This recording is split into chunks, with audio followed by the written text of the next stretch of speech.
Hey guys, here we are at another edition of One Beer Leads to Another. We're in the Gun Hill section of the Bronx off of the Boston Post Road, and we're visiting the Gun Hill Brewery. Let's go in and see what they got on tap. All right guys, we're here at the Gun Hill Brewing Company in the Bronx. I've been wanting to come here for a long time. I've heard a lot of good things about it. I like the industrial setting. Well, what is an industrial here in the Bronx? But anyways, I've got a nice flight lined up for this afternoon. We may be tasting one or two more. I don't know. We'll see. But so we're going to start off with what is their flagship beer. This is the Gun Hill IPA. Just says American IPA with Mosaic and Crystal hops. 6.5% ABV.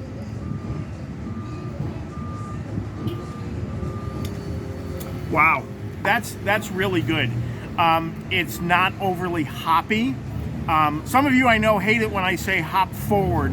I'm not going to say that this time, but it's not overly hoppy. It's very smooth. Doesn't leave that heavy IPA aftertaste. I'm going to give this a solid 4 Champleys. All right, beer number 2 here at Gun Hill Brewing in the Bronx. This is the Gin and Juice. It's their sour IPA brewed with juniper berries, orange juice, grapefruit juice, and Cascade and Centennial hops. So I've kind of been warming up lately to these sour IPAs, these overly fruity IPAs. I think you saw the other day I had that sour stout at Second Wind in Plymouth. And I originally made a face, but I warmed up to it. So let's see how this is.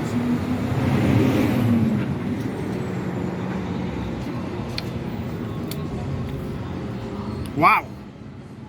I'm continuing to be impressed with these guys. It's exactly what they say it is. It's a sour IPA, but I don't have that cheek puckering, overly sour flavor to it. And it still tastes like a beer. So I think we have another 4 Champley beer here at the Gun Hill Brewery.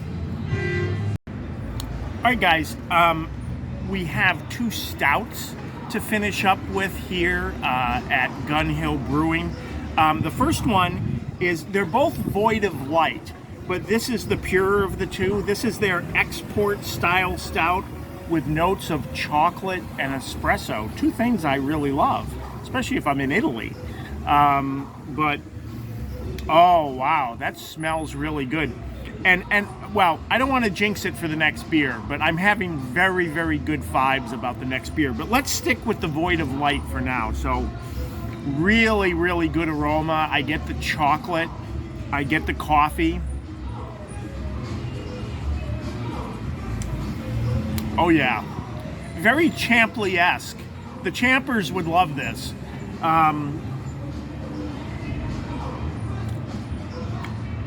That's a solid 4.5 Champleys.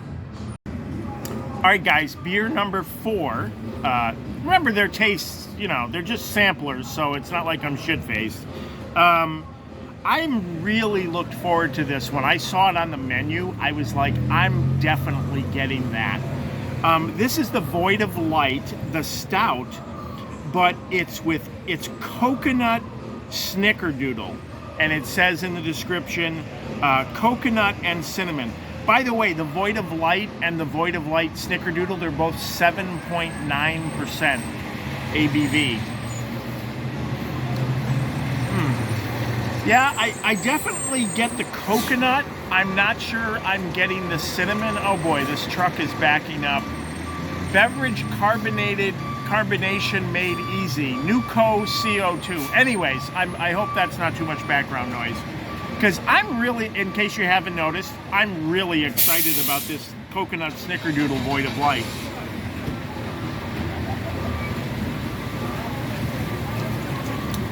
Wow. That is really good. Wow, this is a tough one for me. I definitely, you know, I got to give them points. I get the coconut, I get the cinnamon. You know what? We're just going to go ahead and do it.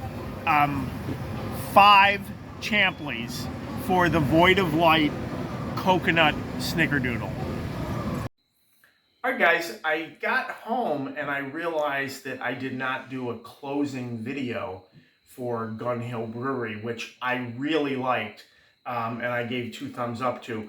It's interesting because I actually happen to have some Rising Tide in the refrigerator, and that's appropriate for this video because if you recall, the only beer that's ever gotten 5 Champleys on One Beer Leads to Another was at Rising Tide up in Portland, Maine. Well, we've had our second 5 Champley beer, and that was at Gun Hill. It was the Snickerdoodle Void of Light. It was thoroughly delicious. But on top of that, I really liked the brewery. It's in a little sketchy part of the Bronx, which is fine, but you know, being an urban adventurer and go there, but I want to give Gun Hill Brewery 2 thumbs up. I've been really anticipating going to that brewery, and I'm so happy that I did. I really liked it. So tune in again for another episode of One Beer Leads to Another.